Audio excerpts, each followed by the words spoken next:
रेगिस्तान, जहां जिंदगी सिर्फ एक संघर्ष नहीं, एक इम्तिहान है। जहां सूरज आग बरसाता है और रेत सांसें रोक देती है। इसी तपती जमीन पर एक पेड़ की अकेली शाख पर रहती थी एक माँ, एक तोता माँ, अपने 3 नन्हे बच्चों के साथ। उसके लिए वो घोंसला ही पूरी दुनिया थी।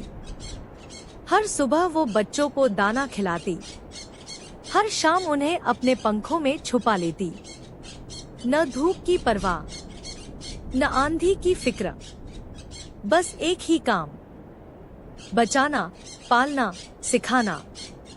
लेकिन प्यार की इस शांत दुनिया पर एक दिन नजर पड़ी आसमान के शिकारी की। एक भूखा बाज, वो चक्कर लगा रहा था, नीचे झांकता। उसकी नजरों में ममता नहीं, सिर्फ शिकार था। और घोंसले की गर्माहट उसे एक आसान निशाना लग रही थी। माँ समझ गई, खतरा मंडरा रहा है। बच्चे घबरा रहे थे, कांप रहे थे, मगर माँ के चेहरे पर डर नहीं था, बस एक फैसला था।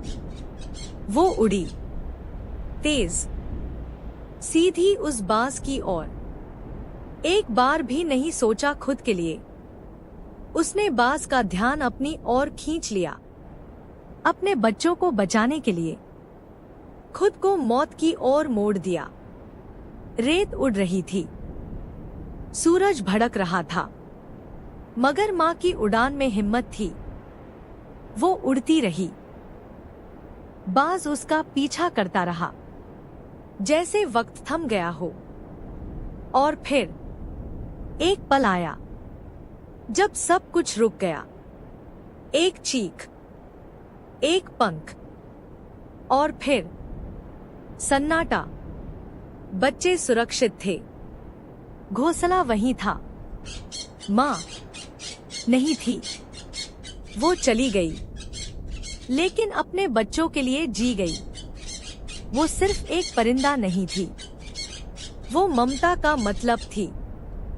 उसकी आखिरी उड़ान एक माँ की सबसे बड़ी जीत थी। कभी सोचिएगा, माँ होना क्या होता है। कभी परिंदों से भी सीख लीजिए, प्यार कैसे उड़ान बन जाता है। कभी सोचिएगा, माँ होना क्या होता है। कभी परिंदों से भी सीख लीजिए, प्यार कैसे उड़ान बन जाता है।